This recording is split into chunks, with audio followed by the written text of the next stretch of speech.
పరిశుద్ధుడవైన మా తండ్రి, మహోన్నతుడవైన మా దేవ,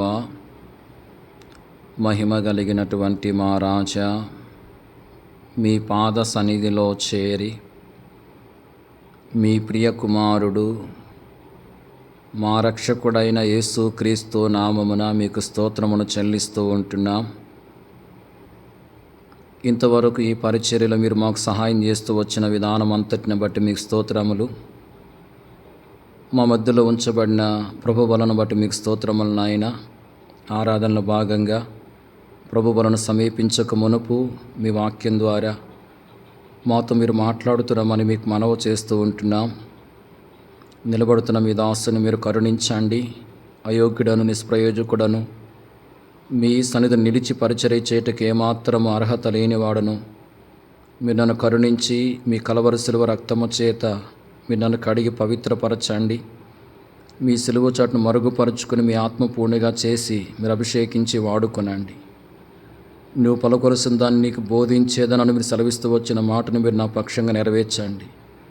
ప్రతి విధమైన ఆటంకాన్ని దూరపరచని శత్రుకార్యాలు లయపరచండి. వాక్యం మీకు వెలుగులో మాలో ఉన్న లోపాలను మేము గ్రహించి సరిచేసుకోవడానికి, యోగ్యంగా ప్రభువుల్లో పాలుపొంపులు పొందడానికి మీ సహాయం మాకు దయచేయమని, ప్రతి ఒక్కరి శ్రద్ధగా మీ యొక్క మాటలు ఆలకించి ఆశీర్వాదం పొందినట్లుగా కార్యం చేయమని యేసుక్రీస్తు ప్రభు నామమున ప్రార్థించి స్తుతించి వేడుకొనుచున్నాం తండ్రి, ఆమేన్.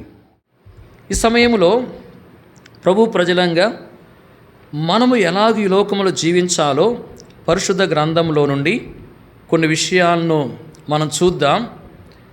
మరి ఈ వర్తమానములో అంశం ఏంది అంటే కలిగేను. అంశం ఏంది? కలిగేను. పరిశుద్ధ గ్రంథములో మరి కొంతమందికి కొన్ని కలిగినట్లు వ్రాయబడి ఉంది. కొంతమందికి కొన్ని కలిగినట్లు వ్రాయబడి ఉన్నట్లు వాక్యములో మనము గమనించవచ్చు. ఈ సమయంలో పరిశుద్ధ గ్రంథములో నుండి 4 రాజులను గురించి మనం చూద్దాం. ఈ 4 రాజులకు కొన్ని కలిగినట్లుగా వ్రాయబడి ఉంది. ఏవైతే కలగకూడదో అవి వారికి కలిగినట్లు వాక్యములో మనము చూడవచ్చు. అయితే ప్రభు ప్రజలమైనటువంటి మనము వారికి ఏమైతే కలిగినాయో అవి మనకు కలగకుండా మనము మరి ఏ విధంగా జాగ్రత్త పడాలో కూడా మనం చూద్దాం. గమనించండి. మరి ఈ 4 రాజులకు ఏవైతే కలగకూడదో అవి కలిగినాయి. అవి ఎందుకు వారికి కలిగినాయో మనం చూద్దాం. వారు కలిగినవి మనకు కలగకుండా ఉండాలంటే మనం ఎలా ఉండాలో కూడా పరిశుద్ధ గ్రంథంలో నుండి మనం చూద్దాం. చూడండి, మొదటిగా దినవృత్తాంతములు 2వ గ్రంథము 22వ అధ్యాయము 7వ వచనం. 22:7. యెహోరాము నొద్దకు అతడు వచ్చుడు చేత దేవుని వలన అతనికి నాశనము కలిగెను. ఎట్లనగా అతడు వచ్చినప్పుడు ఆహాబు సంతతి వారిని నిర్మూలన చేయుటకై యెహోవా అభిషేకించిన నింషీ కుమారుడైన యెహూ మీదికి అతడు యెహోరాముతో కూడా పోగా. ఈ వచనములో కలిగెను అనే మాట వ్రాయబడి ఉంది.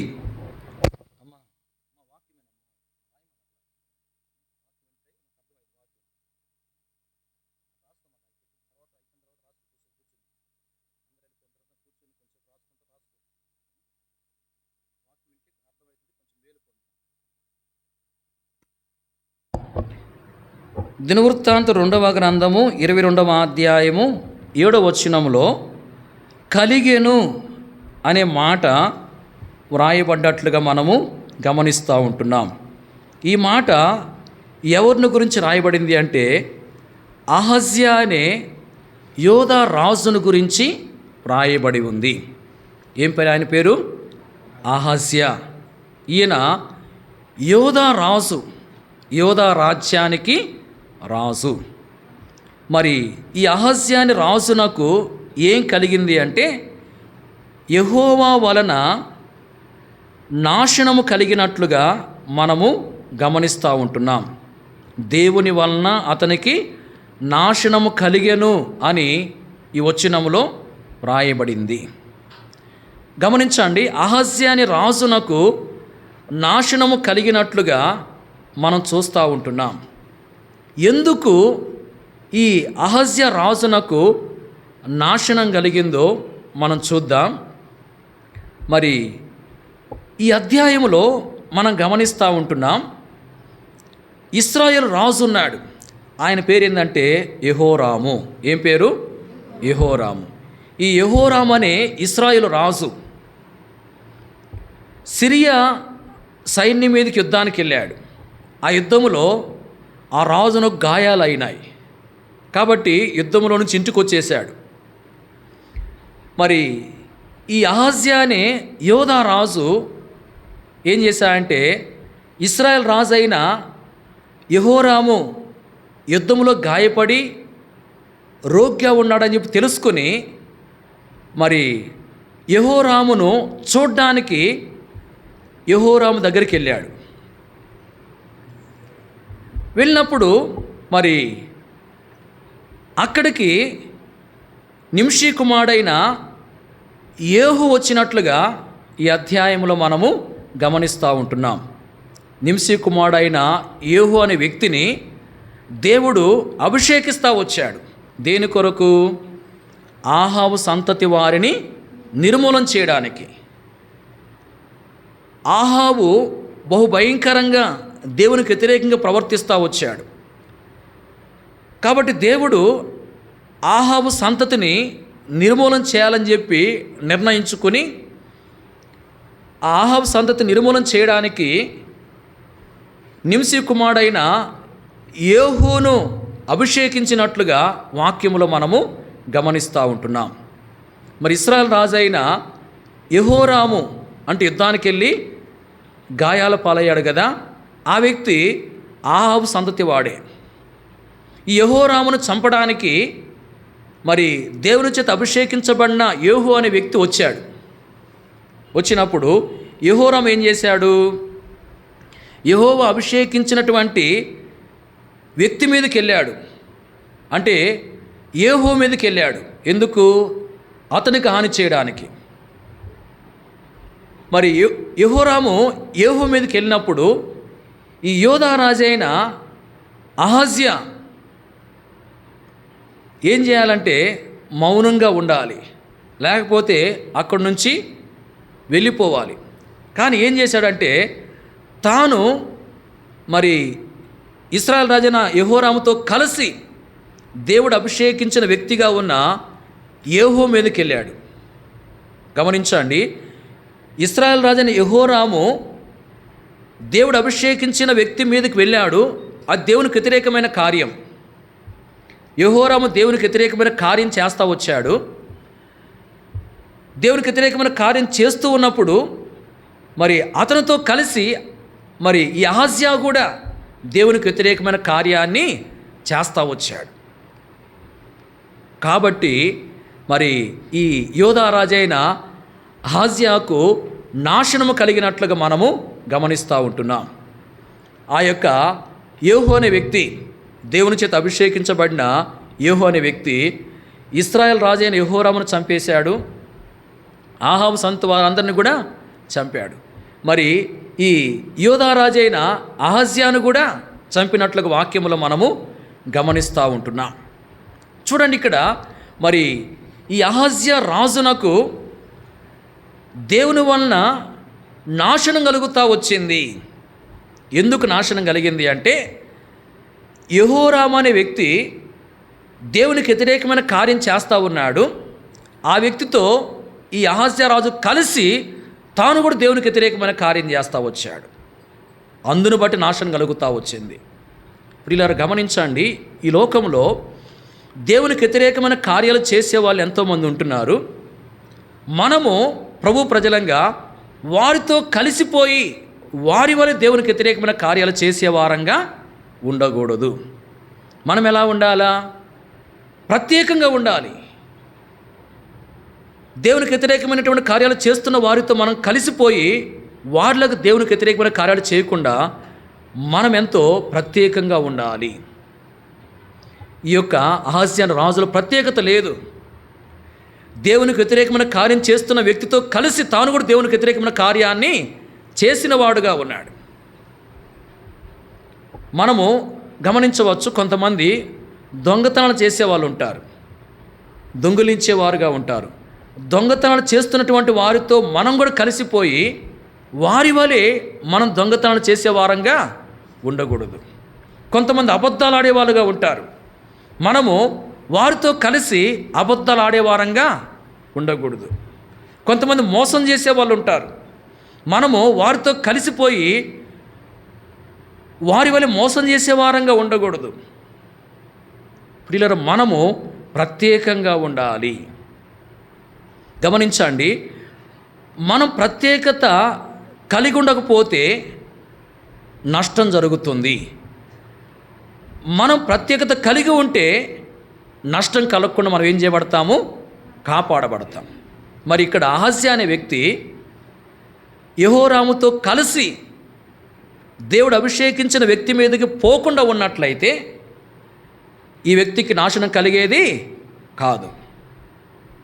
అంటే ఈ వ్యక్తి ప్రత్యేకత కలిగిన వాడుగా ఉన్నట్లయితే నాశనం కలిగేది కాదు. ప్రియులారా, మన జీవితంలో మనకు నాశనం కలగకుండా ఉండాలి అంటే మనం ప్రత్యేకంగా ఉండాలి. ప్రత్యేకంగా ఉండటం దేవునికి వ్యతిరేకమైన కార్యాలు ఎవరైతే చేస్తున్నారో వారితో కలిసి మనం దేవునికి వ్యతిరేకమైన కార్యాలు చేసేవారంగా ఉండకుండా మనం జాగ్రత్తగా దేవుని కొరకు జీవించాలి. వాక్యం మనం గమనించవచ్చు. మరి పరిశుద్ధ గ్రంథములో దినవృత్తాంతం 2వ గ్రంథము 18వ అధ్యాయములో మరి 12-13 వచనాలు చూస్తే అక్కడ మీకాయ అనే ఒక వ్యక్తిని గురించి రాయబడింది. ఆ అధ్యాయం అంతా మనం గమనించినప్పుడు మరి ఆ అధ్యాయంలో ఆహాబు కొంతమంది ప్రవక్తల్ని పిలిపించిన వాడుగా ఉన్నాడు. వాళ్ళందరూ అబద్ధాలు ప్రవచిస్తూ ఉన్నారు, యుద్ధానికి వెళ్ళమని చెప్తున్నారు. మరి మీకాయ ప్రవక్త పిలువబడ్డాడు.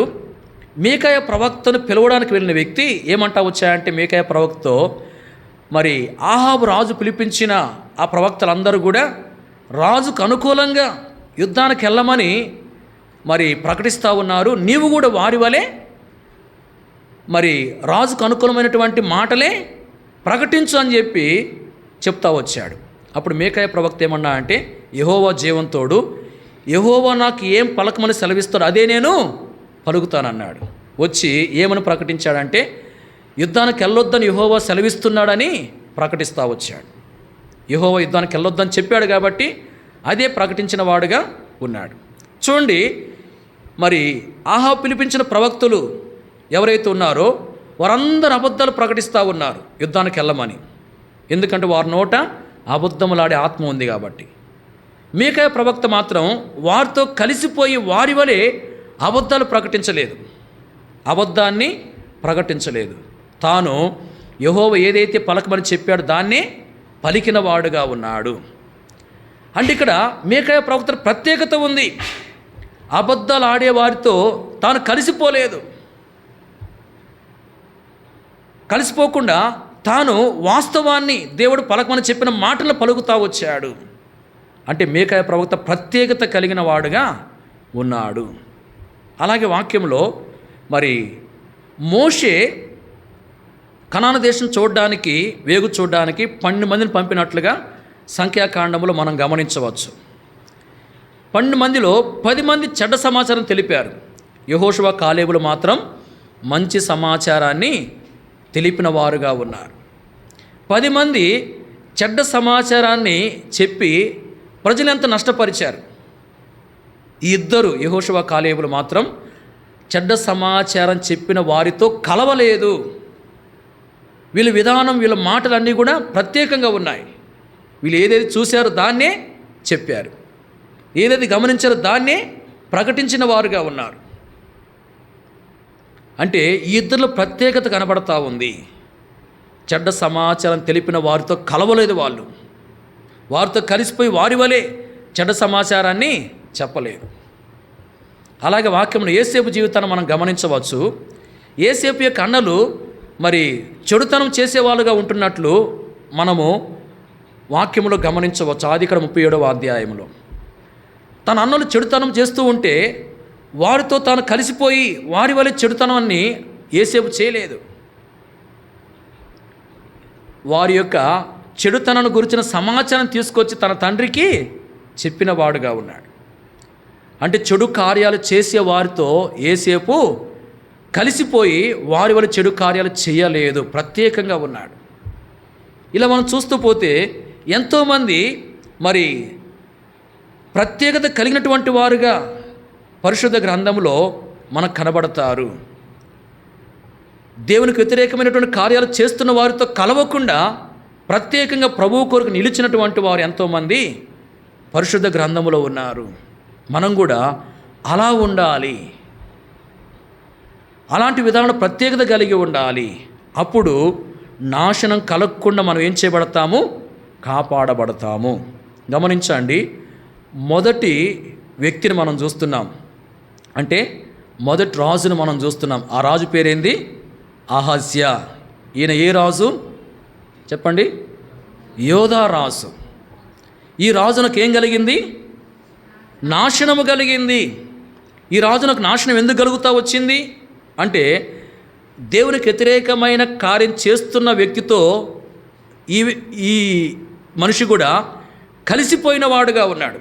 కలిసి తాను కూడా దేవునికి వ్యతిరేకమైన కార్యము చేసిన వాడుగా ఉన్నాడు, ప్రత్యేకత లేనివాడుగా ఉన్నాడు.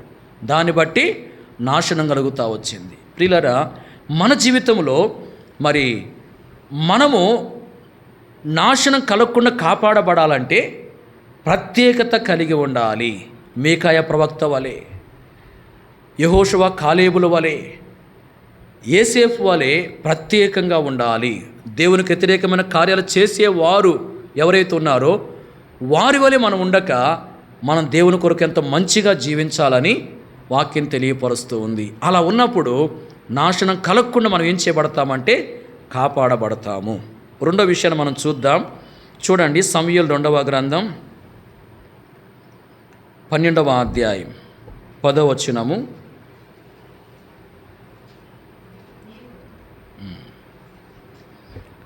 నీవు నన్ను లక్ష్యము చేయక హిత్తీయుడగు ఉరియా భార్యను నీకు భార్య అగునట్లు తీసుకున్నందున నీ ఇంటి వారికి సదాకాలము యుద్ధము కలుగును. ఇక్కడ కూడా కలుగును అనే మాటను మనము గమనిస్తూ ఉంటున్నాం. మరి ఇక్కడ ఎవరిని గురించి రాయబడింది అంటే దావీదును గురించి రాయబడింది. దావీదు ఎవరంటే రాజు.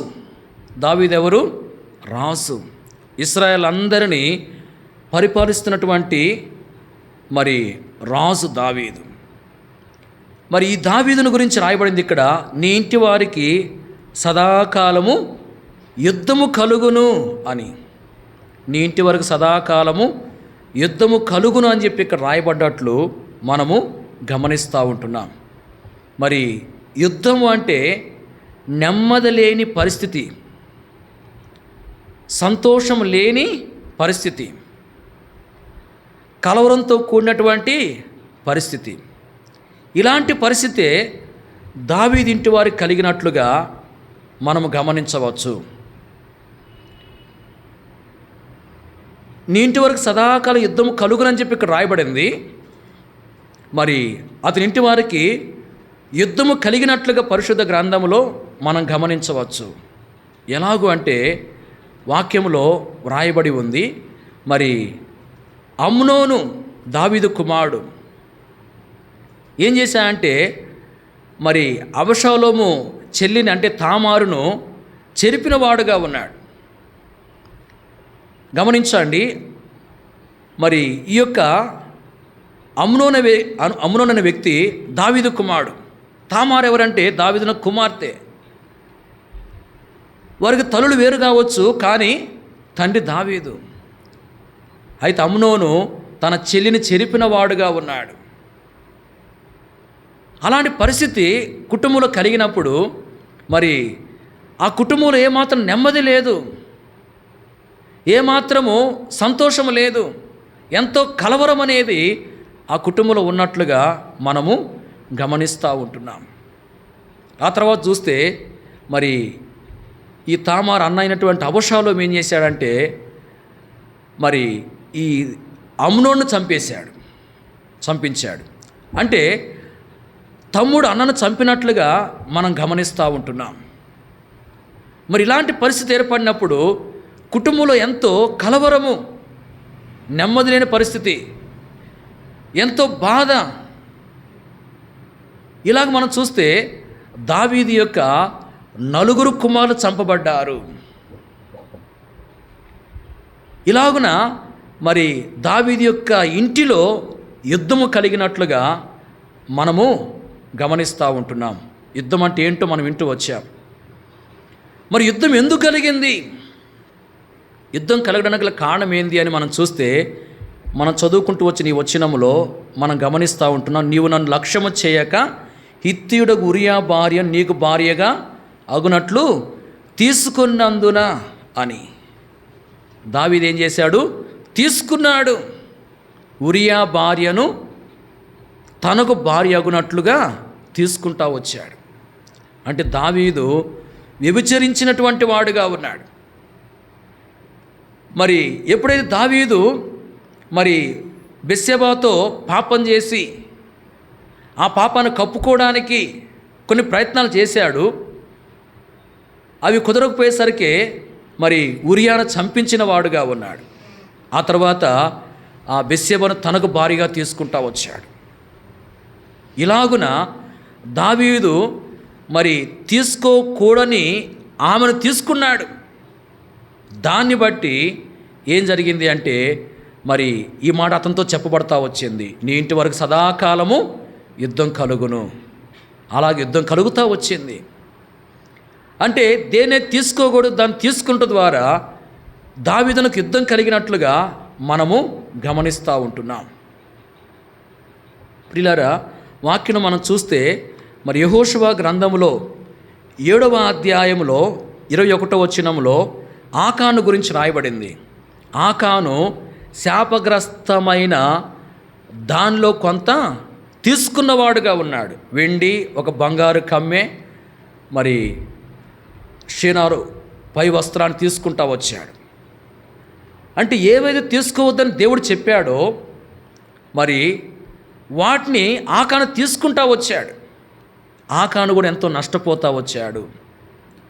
అలాగే ఆదికాండములో మనము 3వ అధ్యాయం 6వ వచనంలో చూస్తే అక్కడ హవ్వను గురించి రాయబడింది. హవ్వ మరి ఏం చేస్తూ వచ్చిందంటే దేవుడు ఏ చెట్ల ఫల తినొద్దని చెప్పాడో ఆ చెట్ల ఫలాన్ని తీసుకుని తాను తింది, మరి ఆదాముకు కూడా ఇచ్చింది.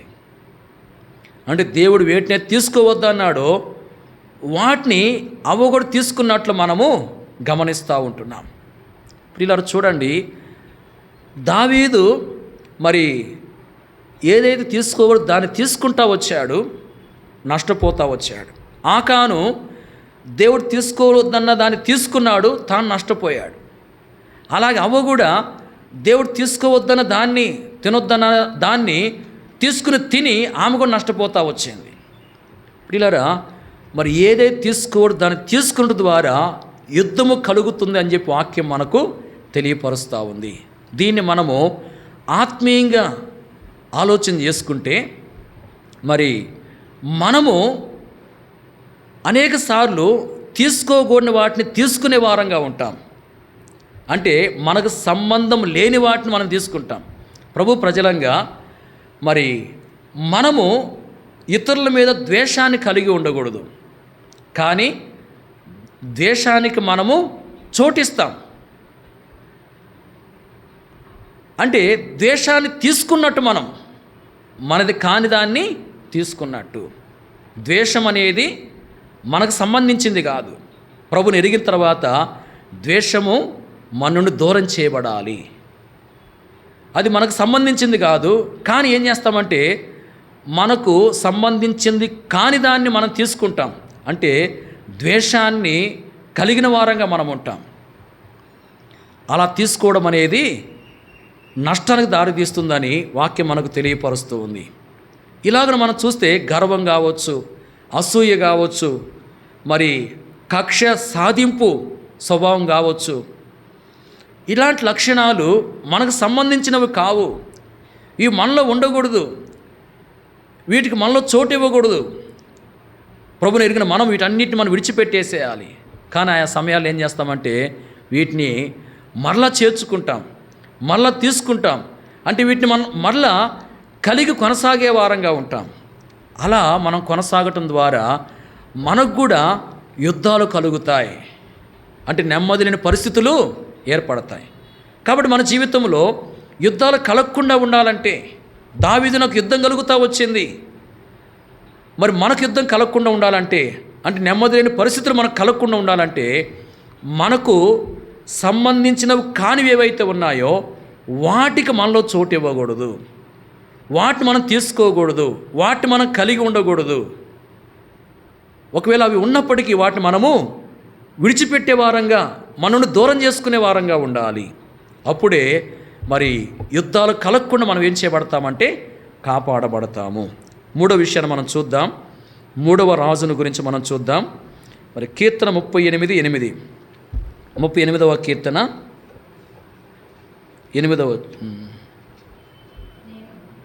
5వ వచనం చదవండి. నా మూర్ఖత వలన కలిగిన నా గాయములు దుర్వాసన గలవై స్రవించుచున్నవి. చాలు. ఈ వచనంలో కలిగిన అనే మాట మనం చూస్తూ ఉంటున్నాం. అంటే ఇక్కడ కూడా కలిగేను అనే మాట రాయబడింది. ఇక్కడ కీర్తనకాడు ఏమంటా అంటే నా మూర్ఖత వలన కలిగిన నా గాయములు అంటున్నాడు. అంటే ఈ కీర్తనకారునికి ఏం కలిగినాయి? గాయాలు కలిగినాయి. దేన్ని బట్టి? మూర్ఖతను బట్టి. మరి మూర్ఖతను బట్టి గాయాలు కలిగినట్లుగా ఇక్కడ వ్రాయబడి ఉంది. మరి ఈ మాటను ఒక రాజు యొక్క జీవితానికి అన్వయించవచ్చు. ఆ రాజు ఎవరంటే చూడండి, పరిశుద్ధ గ్రంథంలో రాజుల మొదటి గ్రంథం 22వ అధ్యాయము 34వ వచనం. రాజుల మొదటి గ్రంథం 22:34. పిమ్మట ఒకడు తన విల్లు తీసి గురి చూడకయే విడువగా అది ఇశ్రాయేలు రాజుకు కవచపు కీలు మధ్యను తగిలిన గనుక అతడు నాకు గాయమైనది రథము త్రిప్పి సైన్యములో నుండి నన్ను అవతలికి తీసుకుని పొమ్మని తన సారెతో చెప్పాను. ఈ వచనములో మరి ఆహాబు రాజును గురించి మనం చూస్తూ ఉంటున్నాం. ఈ ఆహాబు రాజునకు ఏం కలిగింది?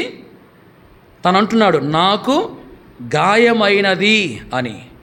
అంటే ఆహాబు రాజునకు గాయము కలిగినట్లుగా మనం చూస్తూ ఉంటున్నాం.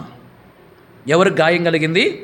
ఆహాబు రాజునకు. కీర్తనకాడు అన్నాడు కదా, నా మూర్ఖత వలన కలిగిన గాయములు అని.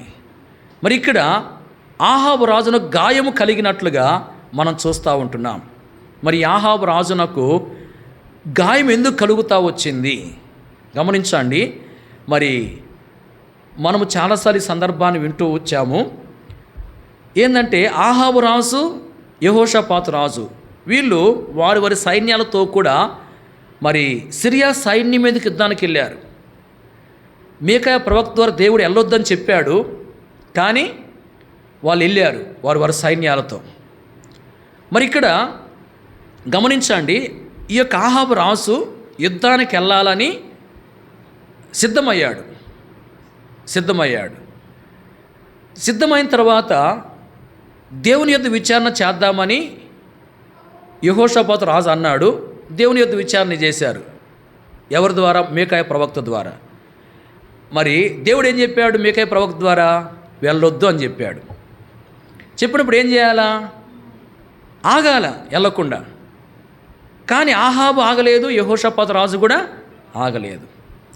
వారు వెళ్ళాలని చెప్పి అనుకున్నారు, వెళ్ళడానికి సిద్ధమయ్యారు. దేవుడు వెళ్ళొద్దు అని చెప్పాడు. దేవుని మాట పక్కన పెట్టేసి వాళ్ళు ఏమైతే అనుకున్నారో దాన్ని చేశారు. గమనించండి, దేవుడు చెప్పింది చేయకుండా వారు ఏమైతే అనుకున్నారో దాన్ని వాళ్ళు చేశారు. ముఖ్యంగా ఆహాబు రాజు.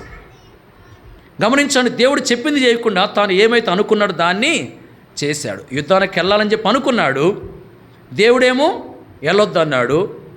దేవుని మాట పక్కన పెట్టేసి తను అనుకున్నట్టుగానే యుద్ధానికి వెళ్ళిపోయాడు. యుద్ధానికి వెళ్ళిన తర్వాత ఏమైందంటే ఆ యుద్ధంలో గాయమైంది. యుద్ధానికి కూడా ఎట్లా వెళ్ళాడు? రాజవస్త్రాల్లో కాకుండా వేరే వస్త్రాల్లో వెళ్ళాడు. రాజవస్త్రాల్లో కనబడితే మరి ఏవైనా ప్రత్యేకమైనటువంటి విధానంలో తన మీద దృష్టి పెట్టి తనపై యుద్ధం చేస్తారన్న ఉద్దేశంతో తను కాపాడుకోవడానికి కుయుక్తిగా తాను ప్రవర్తించాడు. అయినప్పటికీ ఏం జరిగింది? ఒక వ్యక్తి గురి చూడకుండానే మరి ఏం చేస్తా వచ్చాడు? తన విల్లు తీసి గురి చూడకుండానే విడిచాడు. అది వచ్చేసి యాహాబుకు తగిలింది. దాని ద్వారా గాయమవుతా వచ్చింది. చూడండి, ఇక్కడ దేవుడు చెప్పిన మాటను త్రోసివేసి తను అనుకున్నది తాను చేశాడు కాబట్టి గాయము కలిగినట్లుగా మనకు అర్థమవుతూ ఉంది. చాలాసార్లు మన జీవితంలో కూడా గాయాలు కలుగుతూ ఉంటాయి. గాయాలంటే ఏంది? గాయాలంటే దేహానికి మరి గాయాలు తగలటమే కాదు, కానీ గాయాలంటే దేనికి మనం పోల్చుకోవచ్చు అంటే మన కుటుంబంలో ఏదైనా ఒక సమస్య వచ్చింది, అది ఒక గాయమే. మన కుటుంబంలో ఏదో ఒక శోధన వచ్చింది, అది ఒక గాయంతో మనం పోల్చుకోవచ్చు. కొన్ని కుటుంబాల్లో పిల్లలు తల్లిదండ్రుల మాట వినని పరిస్థితి ఉంటుంది, అది కూడా ఒక గాయం లాంటిదే. ఇట్లాంటి మరి పరిస్థితులు గాయాలతో పోల్చబడుతున్నాయి.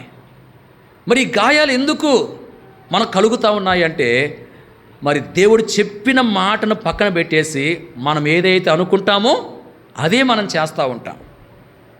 మనకు ఏదైతే నచ్చిందో దాన్నే మనం చేస్తాం. మనం ఏదైతే చేయాలని చెప్పి అనుకుంటామో దాన్నే మనం జరిగిస్తాం. దాని ద్వారా గాయాలు తగులుతాయి, గాయాలు కలుగుతాయి. ప్రియులారా, గాయాలు కలగకుండా ఉండాలంటే ఏం చేయాలా? మనం అనుకున్న దాన్ని పక్కన పెట్టేసి దేవుడు చెప్పింది చేయాలి. గమనించండి, మనం అనుకున్నది మనం చేస్తే, దేవుడు చెప్పిన మాటను త్రోసివేసి మనం అనుకున్నది చేస్తే గాయాలు కలుగుతాయి. అలా కాకుండా మనం అనుకున్న దాన్ని పక్కన పెట్టేసి దేవుడు చెప్పింది మనం చేస్తే గాయాలు కలగకుండా మనం కాపాడబడతాం. పరిశుద్ధ గ్రంథంలో మత్తయి సువార్త 1వ అధ్యాయం చూడవచ్చు. అక్కడ యేసేపును గురించి రాయబడింది. మరియ యేసేపులు ఉన్నారు కదా. యేసేపు మరియ పరిశుద్ధాత్మ వలన గర్భం ధరించింది అని ఎరగక తాను ఏమనుకున్నాడంటే ఆమె గర్భవతిగా ఉందని చెప్పి తెలుసుకున్న తర్వాత మరి ఏదో తప్పు చేసిందన్నట్లుగా భావించి రహస్యంగా ఆమెను విడనాడాలని చెప్పి ఉద్దేశించాడు. తన ఉద్దేశం ఏంటంటే మరియను విడిచిపెట్టాలి అనేదే తన ఉద్దేశం. కానీ దేవుడు తన దూత ద్వారా చెప్పాడు, మరియ గర్భం ధరించింది, పరిశుద్ధాత్మ వలన కలిగింది, కాబట్టి ఆమెను చేర్చుకో అని. అప్పుడు యేసేపు ఏం చేశాడు? తను ఏది ఉద్దేశించాడో దాన్ని నెరవేర్చుకోలే. తన ఉద్దేశం మానేసి దేవుడు చెప్పినట్లుగా మరియను చేర్చుకుని ఆమె కుమారుని కనేంత వరకు ఆమెను ఎరగకుండా ఉన్నాడని వాక్యంలో వ్రాయబడింది. చూడండి, ఇక్కడ తను ఉద్దేశించింది పక్కన పెట్టాడు, దేవుడు చెప్పింది చేశాడు. ఆహాబు అయితే దేవుడు చెప్పింది పక్కన పెట్టేసి తను అనుకున్నది చేశాడనమాట. ప్రియులారా, మన జీవితంలో ఆహాబు వలె ఉండకూడదు, యేసేపులాగా ఉండాలి. మనకు గాయాలు కలగకుండా మనం కాపాడబడాలంటే యేసేపు లాంటి వారంగా ఉండాలి. అంటే మన ఉద్దేశాలు, మనం అనుకున్నవి, మనకిష్టమైన పక్కన పెట్టేసి దేవుడు చెప్పింది మనం చేయాలి. అప్పుడే మనము గాయాలు కలగకుండా కాపాడబడతాము. అలాగే 4వ విషయాన్ని మనం చూద్దాం. 4వ రాజుని గురించి మనం చూద్దాం. చూడండి, దినవృత్తాంతం 2వ గ్రంథము 24వ అధ్యాయము 24వ వచనం. 24వ వచనం.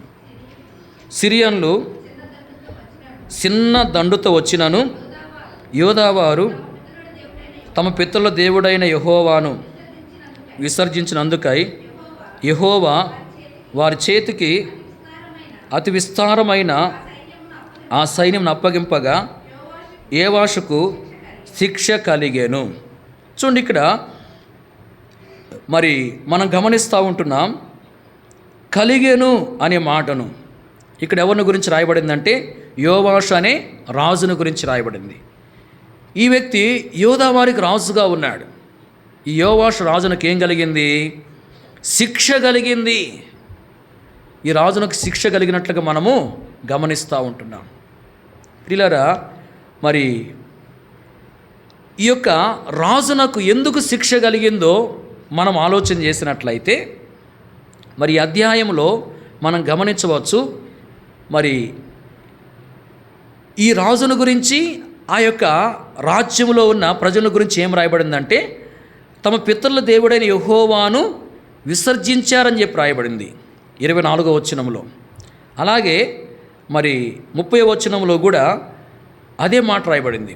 వీళ్ళు ఏం చేశారు? యెహోవాను విసర్జించారు. యోవాషు రాజు యెహోవాను విసర్జించాడు, ప్రజలు కూడా యెహోవాను విసర్జించారు. యెహోవాను విసర్జించారు కాబట్టి, మరి ముఖ్యంగా యోవాషు యెహోవాను విసర్జించాడు కాబట్టి, యోవాషు రాజు యెహోవాను విసర్జించాడు కాబట్టి అతని మీదకి శిక్ష వచ్చింది, అతనికి శిక్ష కలిగింది. అంటే దేవుణ్ణి విసర్జించుటను బట్టి శిక్ష కలిగినట్లుగా మనము గమనిస్తూ ఉంటున్నాం. దేవుణ్ణి విసర్జించడం అంటే ఏంటో మనం ఈ అధ్యాయంలో గమనించవచ్చు.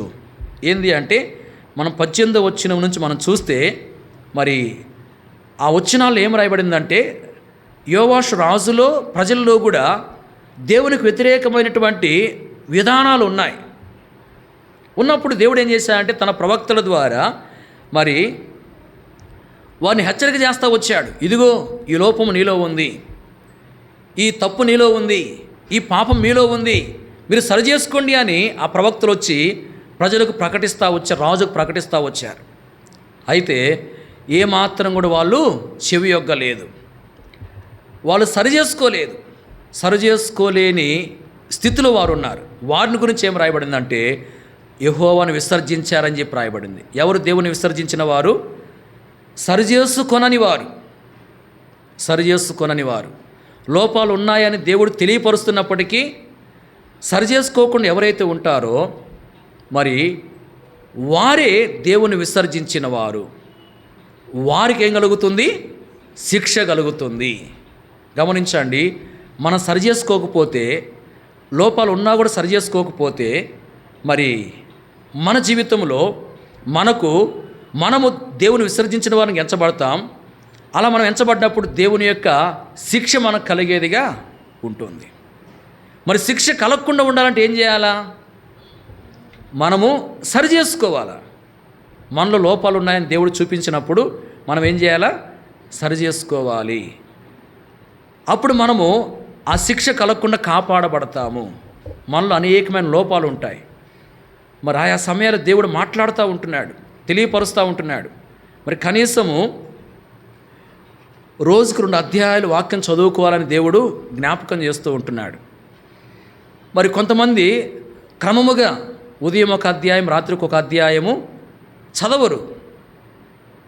మరి దేవుడు అలా చదవాలని తన దాసుల ద్వారా తెలియపరుస్తూ ఉంటున్నప్పుడు ఏం చేయాలా?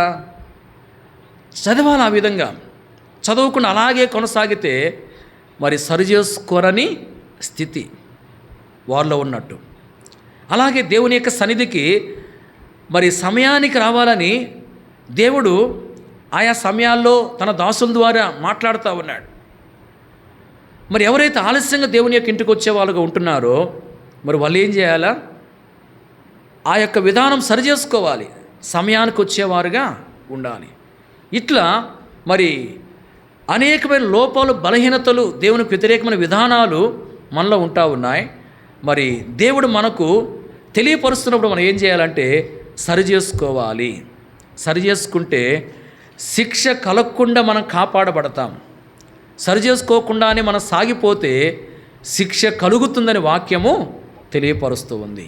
కాబట్టి మనం సరిచేసుకునే వారంగా ఉండాలని వాక్యం ద్వారా మనకు హెచ్చరిక చేయబడుతుంది. ఈ సమయంలో నలుగురు రాజుల గురించి మనం చూస్తూ వచ్చాం. ఈ నలుగురు రాజులకు ఏం కలిగినాయో, ఎందుకు కలిగినాయో మనం చూస్తూ వచ్చాం.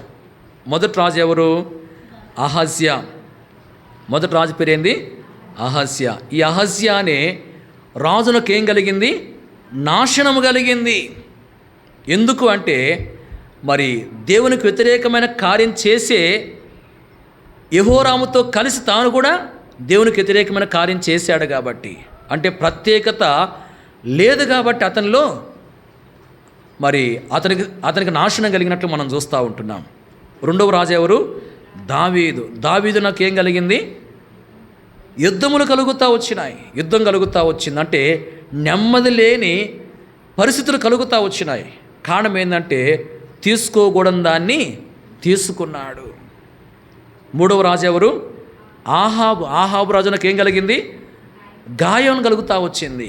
ఎందుకంటే మరి దేవుని మాట త్రోసివేసి తను అనుకున్నది తాను చేసిన వాడుగా ఉన్నాడు కాబట్టి.